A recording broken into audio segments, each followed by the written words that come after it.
The day we fled from pursuit, I ran east, and my young lady fled west. I dressed myself in her clothes and bore her tokens, drawing the assassins away in her stead. On the brink of death, I was rescued. Her fiancé mistook me for his betrothed, battered and gravely injured. I had lost all my memories by then. Overcome with pity for my supposed suffering, he wed me and tended to me devotedly.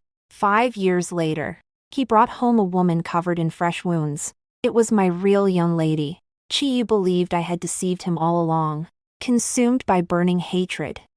He forced a cup of poisoned wine down my throat to end my life. When I opened my eyes again, I had returned to the day I was meant to lure the hunters away for my lady. I handed back her garments and keepsakes, smiling as I told her, "Head east. And don't look back." Yet she turned around anyway. She sprinted toward me, gripping my arm tightly, her eyes wide with terror. "Tong Yue, come with me, please. I'm terrified. You said someone would come to save me, but what if they never show up? What if I get killed halfway there?" I frowned faintly. In my past life, I had endured untold agony before Chiyu found me. The image of her haggard, barely breathing form the day she was recovered flashed through my mind. I pressed my lips together, then nodded after a long pause. "Very well. I'll go with you." 2 people made a far more conspicuous target than one. I guided my lady through hiding spots with extreme caution. We were nearly at the temple of the divine healer when we were spotted. Making up my mind, I stepped forward to block several black-cloaked assassins, shouting desperately toward her. Run quickly. 100 paces east stood the temple, where I had met Chiyu in my previous life. I could only hope she would reach safety in time. Moments later, I was kicked to the ground. Cold blades sliced toward my face, and I squeezed my eyes shut. I had never imagined being reborn only to die so soon. Still, it would settle the debt I owed my lady, but the searing pain I braced for never came. A sharp clang rang out as 2 weapons clashed. I opened my eyes. Chiyu had sheathed his sword. He shot me an emotionless glance before rushing straight for my lady, shaken from fright. Her body trembled, yet her eyes lit up as she fixed her gaze on him. "Is that you, Brother Chi?" Chiyu stared intently at her, his features flickering with grief, tenderness, and overwhelming joy. As if beholding a treasure lost and found, his voice caught in his throat. "It is me. I've come to bring you to safety." With his confirmation, she threw herself into his arms and broke down weeping. Chiyu stroked her back gently, murmuring soft words of comfort. I pressed a hand to my bleeding arm, watching the pair cling and cry. Then glanced at the assassins being subdued one by one. A faint sense of relief settled over me. At last, in this life, I owed nobody anything. Chiyu treated my lady with the utmost devotion. He personally oversaw every detail of her food, clothing, medicine, and care. Everyone knew she was destined to be the young Marchioness, and dared not slight her in the slightest. Cheeks flushed. My lady fretted nervously. "Tong Yue, what if his family refuses to let the young Marquis marry me?" I soothed her softly. "Do not worry, Miss. The young Marquis will find a way." My lady hailed from an upright scholarly household. Her father was Pei, director of the Imperial Academy. She and Marquis Wu Ning's heir had been childhood sweethearts with a betrothal arranged long ago. Tragedy struck the Pei household when she was 8, and the entire clan was exiled to Lingnan. 7 years later, their name was cleared and they were recalled to the capital only for Lord Pei's family to be ambushed on the journey. My lady was the sole survivor of her whole clan, though the young Marquis was talented, noble, and high-ranking. An orphaned young woman like her was seemingly no longer his equal. Truly, she lifted her head, hope shining in her eyes. I nodded firmly. Truly, I was not lying to her. In my past life, Chiyu had defied all gossip and opposition to Miraim. The mistaken impostor. No one understood the depth of his devotion to my lady better than I. Just then, he retrieved a cloak from an embroidered box and draped it over her shoulders with a warm smile. "Do you like it?" The cloak was jet black fox fur tipped with silvery white hairs. Luxurious and wonderfully warm. She stroked it fondly, utterly delighted. She never knew the pelt came from a black mystic fox Chiyu had hunted with his own hands. In my former life, robbed of my memories and confused, I had thought such a precious garment far beyond my station and refused it. Only after Chiyu showed me the scar on his wrist and explained its origin did I relent, moved by his gesture. With that memory stirring, I shifted my gaze from the cloak to his wrist only to lock straight into his dark, unblinking eyes. My body stiffened, and I hastily looked away. Later, the old lady sent word for her, and my lady bade me see the young Marquis out. Once outside, the warmth faded from his lips, his voice flat and icy. Do not covet what is never meant to be yours. I harbored no such desire. Reborn once more, I swore never to lay claim to anything belonging to my lady, not even Chiyu himself. After learning the truth in my past life, Chiyu had seethed with hatred, convinced I had stolen my lady's identity, forcing her to wander destitute and even end up in a brothel. Every time my lady fell ill, he would drag me to the side courtyard to torment me, claiming I owed her suffering, as if hurting me would ease both her pain and his own torment. In the end, he could bear it no longer and killed me with poisoned wine. Those agonizing memories clung to my bones like festering poison, too painful to revisit. So the very next day after returning to the Marquis Manor, I begged my lady for my deed of indenture, longing to flee the capital forever and never return. Grateful I had risked my life to save her, she deliberated at length before agreeing in one condition. I could only leave once she was wed and firmly established in the manor. I consented, and holding the deed brought me a measure of peace. From that day onward, Chiyu grew preoccupied with state matters, visiting my lady far less often. Bored one afternoon, she simmered chicken soup for him and told me to deliver it. When I hesitated, she pouted. Tong Yue, you're all I have left. Out of every maid in this household, you're the only one I trust. All her other attendants had been sent either by the primary madam or the old Daogiryung. Pretty girls all hungry for advancement. I fell silent for a moment, then nodded. At the study door, I asked his personal page to announce my arrival. I knew the boy well, simple-minded with a loud voice. Presently, I heard him call inside. Young master, Miss Tongyue has brought you chicken soup. My brows drew together uneasily. Sure enough, the boy soon scratched his head and stepped back out. Miss Tongyue, the master says he is busy and asks you to wait a while. I bowed my head meekly. Very well. The soup pot was not heavy, but holding it for long strained my wrists. Beads of sweat forming on my forehead. Nearly 2/4 of an hour passed before I was summoned inside. Chiyu stood trimming flowering branches beside the window. Spotting me, he tossed down his shears, let out a mocking huff, and strode over, without setting the pot on the table. He flipped open the lid right where I held it and stirred the broth casually with a spoon. I bit my lip, ready to speak, when a loud crash rang out. The pot slipped to the floor, soup spilling everywhere amid shattered ceramic shards. He wiped his hands with a silk handkerchief, his smile cold and sneering. Did I not warn you before? Stop reaching for things that do not belong to you. I stepped back, staring at the cut on my finger and the mess strewn across the floor, closing my eyes briefly. After a long pause, my voice came out hoarse. The young Marquis misjudges me. This soup was sent by my lady, not of my own will. Chiyu froze, his features stiffening instantly.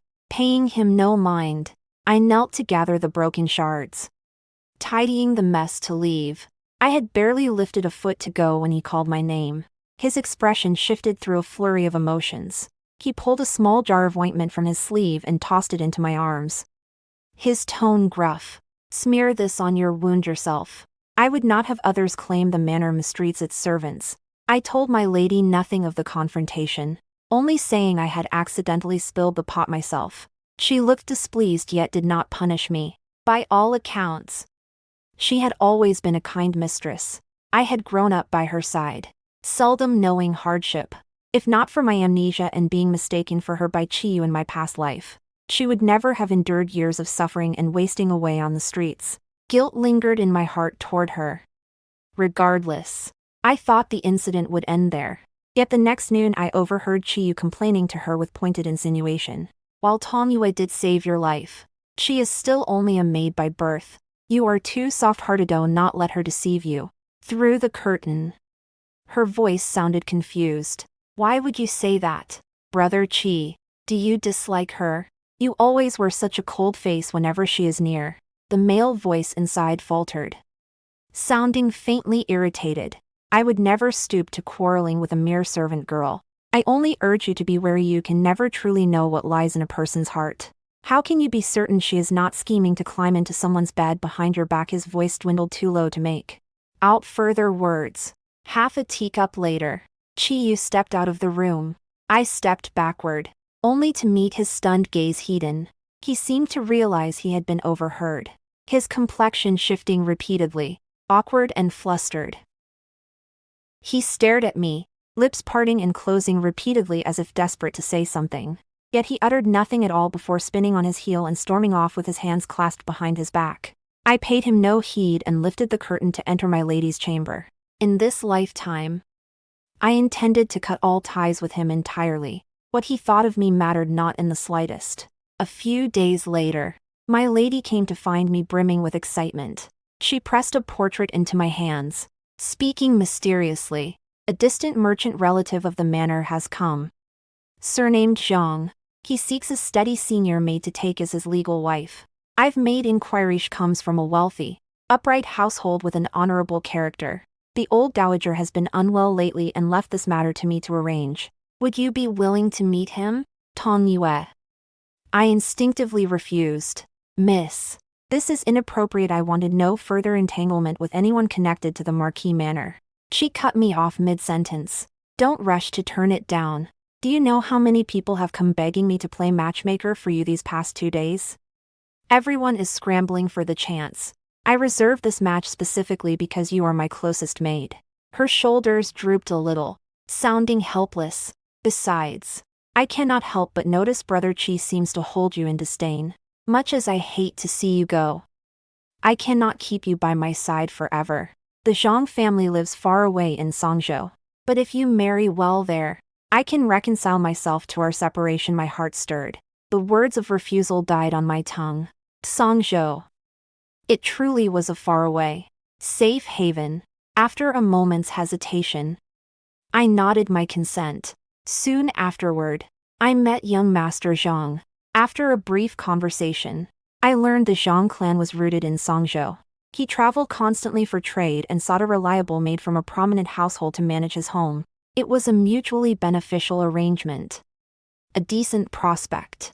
Delighted to have arranged the match, my lady immediately set about preparing my dowry. Chi walked in just as she laid out the betrothal gift list and sang young Master Zhang's praises to me. He shot me a glance, lifting an eyebrow. You mean to marry her off to Songzhou? Though the Zhangs are merchants, they are not so lowly that anyone is fit to wed their heir. This match will never work. He paused to sip his tea, his posture unhurried, tone unfathomable. What is more, she would never agree to it. My lady stared at him in surprise. What nonsense you speak, Brother Chi. Tongyue has already said yes. Chiyu froze mid-sip. She agreed, oblivious to his turmoil. She smiled cheerfully. I said both Tongyue and young Master Zhang have given their consent. He is an excellent match. And the betrothal list alone shows how sincere his intentions are. Chiyu pressed his lips tight, his knuckles whitening around his teacup as his grip tightened. Perfect. Then, my lady went on, since you cannot abide Tongyue's presence, sending her all the way to remote Songzhou will keep her out of your sight and mind. Surely this pleases you now. Chiyu lifted his head, mouth opening and closing without sound. He slammed his teacup down hard and let out a cold huff. That could not suit me better.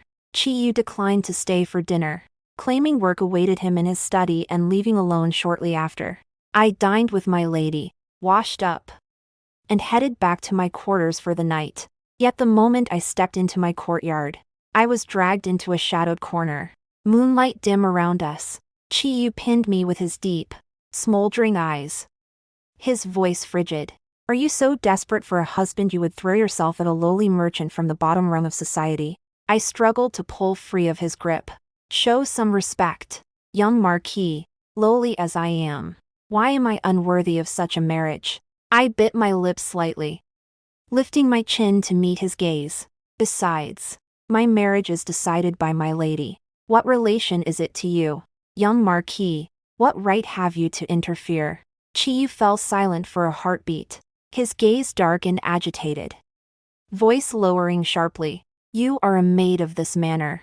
Your sole duty is to attend your mistress.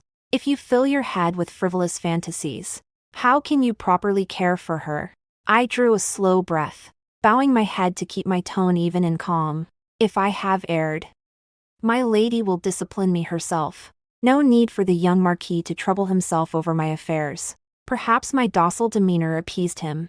After a long pause, he let out a scoff and drawled lazily, Enough of this petty resentment. I know you are still angry with me, even if you harbor grudges. You need not rush to marry any random man to spite me. You know I detest manipulative schemes. I shall overlook this instance. But do not attempt such tricks again. I blinked, ready to reply, when he brushed dust from his robes and straightened back into his usual arrogant bearing. Continue tending to Rui well, and you will not lack reward.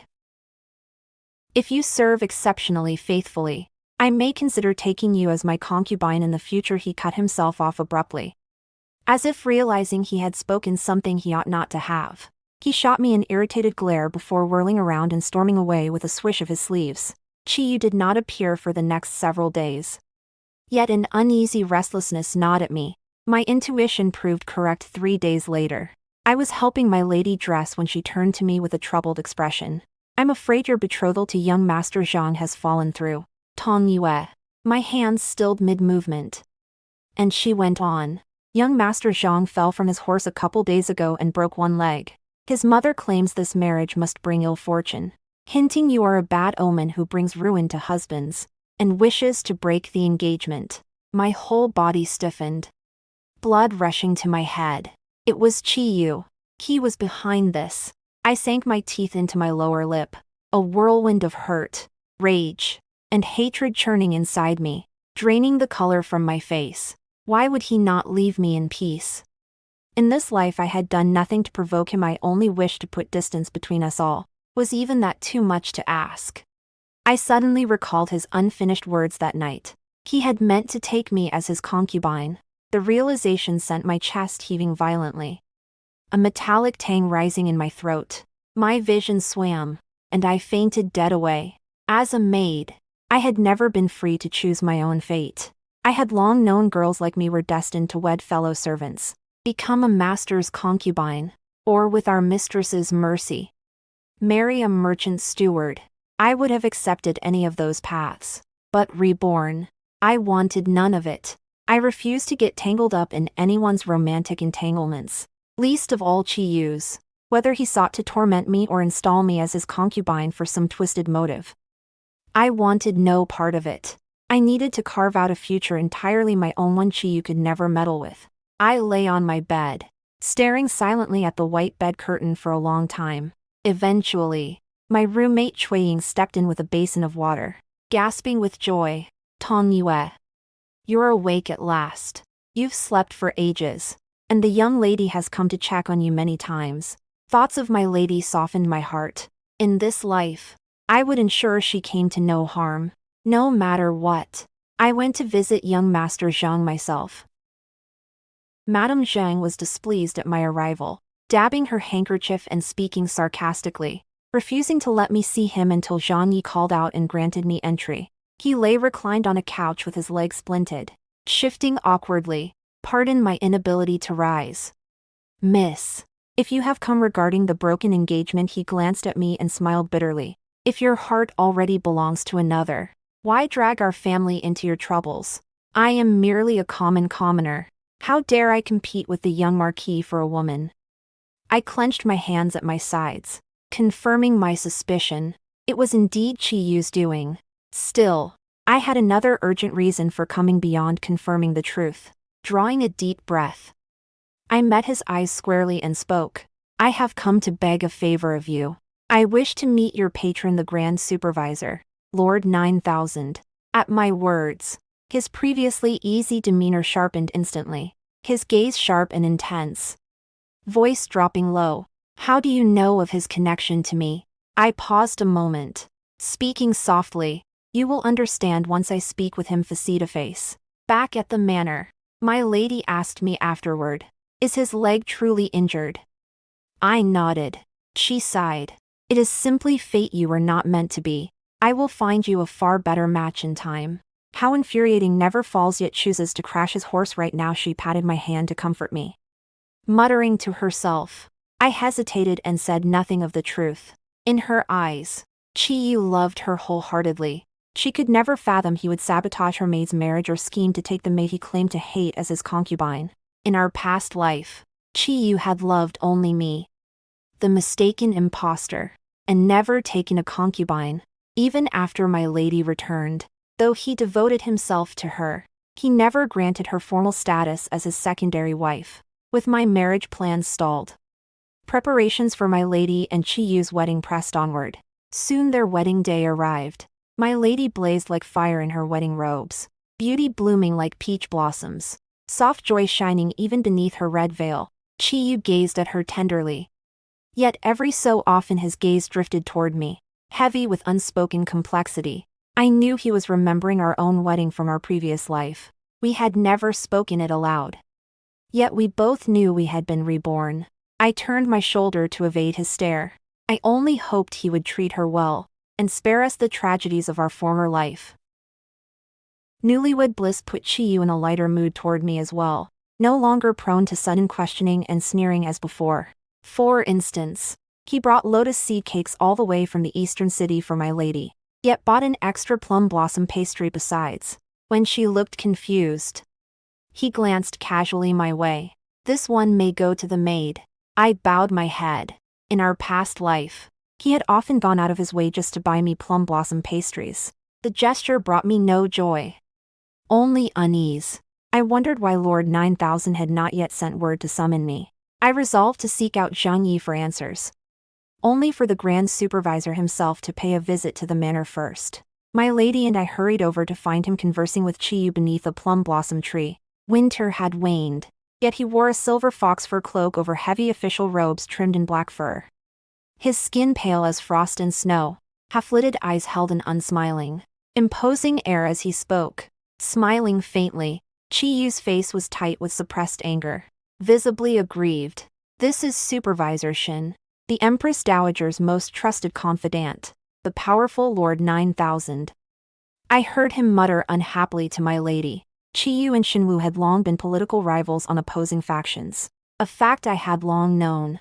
Shinwu tilted his chin slightly, his gaze sweeping past me to settle on my lady. His voice slow and gentle. So this is Director Pei's legitimate daughter. The young Marquis is truly blessed. He admired the blossoms a while, seeming weary and ready to take his leave. Chi-Yu looked relieved and moved to escort him, but Lord 9000 smiled. No need for ceremony. Young Marquis, a maid may see me out. I stepped forward to lead the way. Once we exited the courtyard, he spun to face me, a cryptic smile playing on his lips. You went to great lengths to request an audience with me. What is your business? I halted, daring to study him openly at last. I had heard endless rumors about him. The Empress Dowager's ruthless right hand, a despised eunuch, temperamental and cruel, wielding overwhelming power no one dared cross. Yet this man had died for me in my past life. Staring at his pale, delicate features, strange yet familiar, me eyes stung with tears, my voice catching in my throat. Brother, his frame froze abruptly, pupils contracting sharply. Shinwu was my elder brother, born of the same mother as me. We had been separated for years after a devastating flood destroyed our hometown when we were young.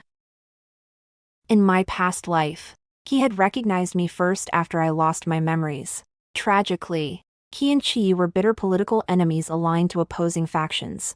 Time and again he had tried to pull me under his protection, yet I feared his notorious reputation and abhorred his brutal methods. Pushing him further away, terrified of alienating Chi, I never dared acknowledge our kinship to him. Eventually he must have seen my affections for Chi, and witnessing how well Chiyu cared for me, he slowly stepped back and ceased interfering in my life. The next time I saw him, he was a corpse. Chiyu told me Supervisor Shin had abruptly switched sides mid-coup, devastating the Empress Dowager's faction. Enraged, the Empress Dowager ordered him executed by Ling Qi.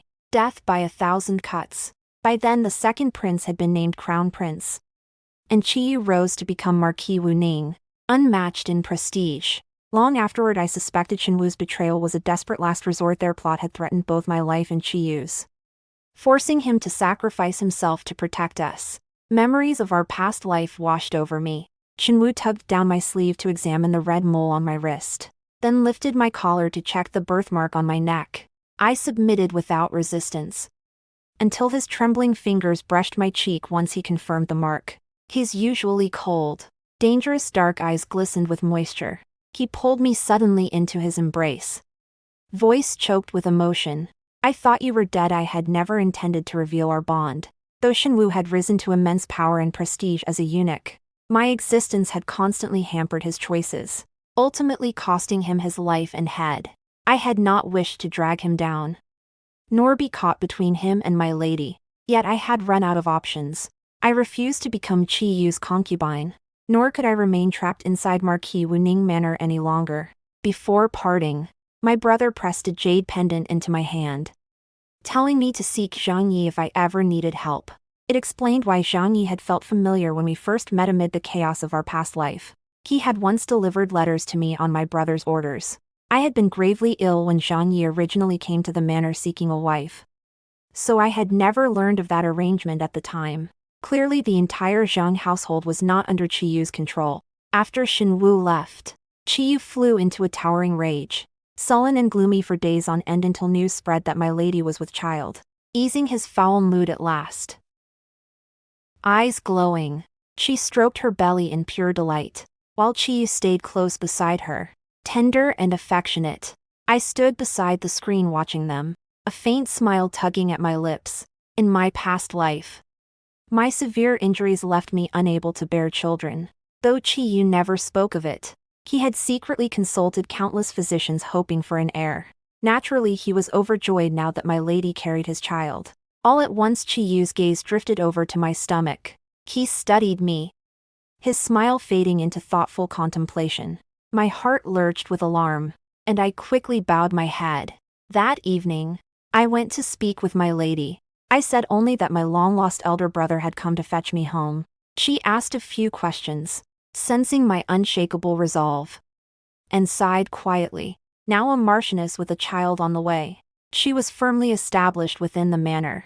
She gifted me a generous sum of gold and silver to serve as my dowry. There was sorrow in her tone, and I comforted her, planning to depart once her baby reached full term. Yet the next day, the old dowager sent 2 new maids over, claiming my lady's pregnancy left her unable to attend to all of the young marquis's needs, and he might choose one to take as his first concubine. When Chiyu returned home, he found my lady weeping into her handkerchief. Filled with pity for her, he immediately sent the 2 girls away and consoled her for hours. I pressed my lips together and said nothing. In our past life, the old dowager had also sent maids out of resentment that I bore no heir. Chiyu had sent them away then, and she dropped the matter. I had not expected her to repeat the same maneuver now that my lady was pregnant. I brushed the incident aside, only for my lady to come to me readied a few days later, saying she intended to select a concubine for her husband herself. Shocked, I asked her why, and she smiled bitterly. As the young marquis, he will take concubines sooner or later. Better I choose one myself than let others foist women on him. My heart ached for her, yet I had no words to soothe her. Reborn. Many things had inevitably shifted course. She planned to pick one of her personal attendants to become his official secondary concubine. Surprisingly, Chiyu did not refuse her proposal. He pulled her into his arms, pressing his forehead to hers with tenderness. Rest assured, you will always hold first place in my heart. No concubine shall ever stand above you. After a pause, my lady asked, do you have anyone you have your eye on? Husband.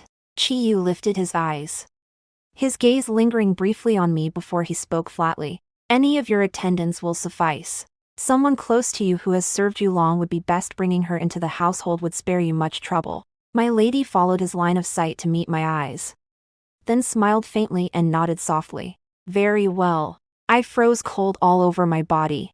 She had figured it out. As soon as the young Marquis left, I dropped to my knees before her in panic and urgency. Miss, I hold no affection for the young Marquis whatsoever. Nor do I wish to become his concubine. Please do not misunderstand me. She blinked in surprise, then bent to help me stand, shaking her head helplessly. Silly girl, why are you kneeling? I never intended to give you to him. I only pretended to go along with it after seeing his feelings for you, to create an opening so you could leave freely without trouble. I exhaled in relief, a whirlwind of tangled emotions swirling through me. Miss, when did you realize? I learned then the entire concubine scheme had been Chiyu's ploy all along. Unwilling to wound his wife directly, he had manipulated the old dowager into sending maids as a pretense, recalled them, pressured her indirectly, and secretly urged her to select one of her own attendants as a concubine, setting the whole trap in motion. My lady was no fool. After making discreet inquiries, she uncovered the truth behind the scheme and understood Chiyu's hidden obsession with me. I do not know what passed between you two to make him fixated on you, but I can see he is not a good match for you. Tong Yue, go now. Leave at once. Travel as far as you possibly can. She squeezed my hand tight, sorrow and hurt glinting in her eyes, overshadowed by firm resolve. I understood her plight. Her beloved had turned fickle, her family gone, and she must navigate the rest of her life alone. Swallowing grievances no matter how painful, I parted my lips to speak, words catching in my throat, until all I could say was, "Take care of yourself, miss." Chiyu had been in excellent spirits of late. He had felt twinges of guilt toward his wife over the concubine plot. Yet the thought of Tongyue belonging to him again erased all remorse instantly. He had once convinced himself he hated her, blaming her for making him miss Ri in their past life, forcing Ri through years of hardship. Even after rebirth, he had taunted and rejected her repeatedly to keep her from climbing toward him. Yet the day Ri casually said Tongyue has agreed to the match, panic had crashed over him. Had the girl who devoted her whole heart to him in our past life truly slipped out of his reach forever? Or was this yet another manipulative ploy? A game of playing hard to get? He dreaded the possibility it was genuine. What would he do if she truly wanted nothing to do with him? Had he been too cruel to her? Or had the traumas of our past life broken her heart and turned her to hatred? He resolved to treat her kinder, bringing her her favorite plum blossom pastries, planning to take her as his concubine after all. Yes, he had forgiven her. If she would submit quietly to serve him and Ri, he would let all past grievances rest. He had imagined countless intimate wedding nights. Certain Tongyue would be shy and overjoyed, never once considering she would refuse him entirely. A stranger's face shattered all his passionate hopes. He stormed into the main courtyard half-crazed, voice cracking with rage. Where is Tongyue? Why is this not Tongyue? Ri brushed her hair unhurriedly, telling him flatly Tongyue had fled long ago. A hollow, aching void opened in his chest. For the first time, he erupted in a vicious shouting match with her. The two quarreled bitterly, parting in cold anger. My brother later told me Chiyu had searched for me frantically, sending men all the way to Lingnan in pursuit. I coughed lightly, offering no reply. Some people are never satisfied with what they have, grasping for more until they lose everything utterly. Life in the supervisor's manor had become tranquil, almost idyllic. I wanted for nothing, with maids to attend to my every need. The only lingering worry was the looming imperial coup soon to unfold. I dropped subtle reminders for my brother regularly, hoping he would heed my warnings. Chiyu tracked me down at last. It was the eldest princess's birthday banquet. My brother had drunk too much wine, and I had come to escort him home. I had barely stepped down from the carriage when I collided straight with Chiyu, eyes bloodshot. He fixed his gaze rigidly on me. Tongyue, I have searched everywhere for you. I frowned, wishing to avoid him, and turned to leave. Before I could step away, he seized my arm with brutal strength, nearly crushing my bones, his voice venomous. Still trying to run. Where do you think you can escape to? Come back to the Marquis Manor with May struggled fruitlessly, ready to call for help. When a folding fan came flying through the air, Chi-Yu yelped and released me, collapsing to the ground. My brother pulled me safely behind him, retrieving his fan. Grinning lazily down at the fallen man and feigning a deferential tone. Why? If it is not young Marquis Chi, whatever prompts you to bow so deeply all of a sudden? Chi-Yu scrambled back to his feet, eyes darting between me and Shinwu. Realization dawning as his face turned ghastly pale, he snapped a sharp question at me. Tongyue, are you with Shinwu? What is your relationship to him? I prepared to answer, only for my brother to drape an arm over my shoulder, a knowing smirk playing on his lips. What do you suppose? Young Marquis. Chi-Yu stiffened completely, drained of all color. My brother had kept our kinship secret for political safety. Outsiders assumed I was his favored concubine. Naturally, Chi-Yu drew the same wrong conclusion, eyes bloodshot and bulging with rage. He snarled, "You would submit yourself to a eunuch rather than marry me. Do you hate me this deeply?" His words stung, and I glared back sharply. What is dishonorable about being with him? In my eyes, you are far worse than any eunuch. Stunned and wounded, he stumbled backward, shaking his head in disbelief. I paid him no further mind, helping my brother climb into the carriage, reeking of alcohol beside me. I muttered crossly, "I've told you time and again not to get drunk when you're prone to sickness." A fan cracked lightly against the top of my head mid-sentence. Shinwu held the fan half-lidded, a lazy smile on his lips.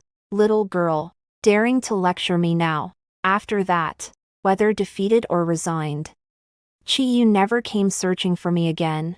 I breathed a sigh of relief, yet unease lingered. I knew his temperament too well. He was surely plotting something malicious. My fears proved justified. One day I was abducted, hands and feet bound, and delivered to Marquis Wuning Manor. Chi-Yu gripped my jaw, staring down at me from above. Why run away? In the end, you have come back to me anyway. I twisted my face away from his touch, glancing around the room before sneering coldly. You disgust me. Chi-Yu. His eyes narrowed into slits, a leisurely smirk spreading across his face. What are you looking for? Do you imagine that eunuch will rush to rescue you? Give up hope. Turmoil has erupted inside the palace, and Shinwu has enough troubles of his own. My heart lurched. Palace upheaval far sooner than I had anticipated. Had Chi-Yu and the second prince launched their rebellion ahead of schedule? My emotions roiled inwardly, yet I kept my expression carefully composed. Chi-Yu locked me inside a secret chamber, where I found my lady as well. She brought me meals but refused to speak, only watching me with quiet pity in her eyes. She had wasted away significantly. I had heard she miscarried shortly after her bitter argument with Chi-Yu. From that day onward, he had treated her with unceasing cold disdain. Hidden inside a steamed bun she brought me was a scrap of paper in her handwriting. Do not fear. Wait. Those 3 words calmed my racing heart greatly. After what felt like an eternity, Chi-Yu finally released me. He brought my lady, myself, and a troop of black-armored guards marching straight toward the imperial palace, elated and triumphant along the way. He crowed, "You too shall witness the throne change hands with your own eyes." And Shinwu, he shot a mocking glance my way. Have you forgotten how he died in our past life? Yet all his arrogance crumbled the instant the palace gates swung open. Shinwu stood waiting before the entrance, flanked by rows upon rows of imperial guards. Corpses littered the ground at his feet, the second prince lying dead at the forefront, pale with shock. Chi stared disbelievingly at Shinwu. Impossible, how can this be? You were supposed to switch sides and perish by the Empress Dowager's hand. Shinwu raised an eyebrow, confused by his rambling. Growing impatient, he waved an order. Seize them all. Still muttering frantically, Chi-Yu's brow furrowed tight. This cannot be. How did you uncover the second prince's plot? How did you know I would come here? You set a trap for me. He threw his head up, scanning the crowd wildly. Who betrayed me? Who? He never finished his sentence. His body stiffened. Head drooping downward. A dagger was buried deep in the center of his chest. Chi-yu convulsed, twisting to stare in stunned horror at the woman standing before him. It was my lady. Her hands shook violently as she squeezed her eyes shut and wrenched the blade free. Blood splattered across her face. Yet she seemed oblivious. She tilted her face toward the sky, a faint smile tugging at her lips, whispering to herself, "Father, Mother, I have avenged you." Chi-yu coughed up a mouthful of blood, collapsing to his knees, ashen-faced. "You knew all along." My lady pressed her lips together, nodding calmly. "Yes. Supervisor Shin told me everything." Still scrambling in desperation, Chi-yu crawled toward her. "Ruyi, it was not my fault. It was the second prince's order. I had no choice. I can make amends to you. I treated you well. I even turned Tongyu away for your sake. Surely that is enough." Pei Ri smiled, fresh drops of blood glistening against her pale skin making her look almost spectral. Her voice dropped to a murmur. "Chi-yu, I only regret I did not kill you sooner." Everything fell into place at last. I understood now why Shinwoo had once asked me pointedly in our past life what I would do if the one I loved turned out to be my enemy. He had believed I was Lord Pei's adopted daughter and hesitated to reveal the truth to spare me pain. What had my reply been back then? I had distrusted Shinwoo, convinced he only sought to drive a wedge between me and Chi-yu. I had pushed him away carelessly, saying, "It is better never to know." Closing my eyes, I sighed deeply. How foolish I had been in my previous life. 2 months later, peace was restored to the imperial court. The second prince was executed, and his entire faction purged, though the Empress Dowager emerged victorious from the power struggle. She fell gravely ill from mental and physical exhaustion. Her puppet child emperor gradually grew distant from her, placing ever greater trust in Shinwoo, his savior. I felt a quiet measure of relief. The Empress Dowager had ordered my brother's death in our past life. A lingering thorn in my heart, this outcome was just and fitting. As for my lady, she said she wished to leave the capital and return to Lingnan. My brother paused with his brush mid-writing upon hearing this. The downfall of the second prince and Chi-yu had only succeeded thanks to careful coordination between my lady and himself. Working from inside and outside the plot, they had grown familiar and comfortable with one another through the ordeal. Setting down his writing brush, he chose his words carefully. "The journey to Lingnan is harsh and dangerous. Wait 1 month, and I will accompany you myself, if you will allow it." My lady stared in surprise, noticing his flushed ears, then smiled softly. "I would like that very much."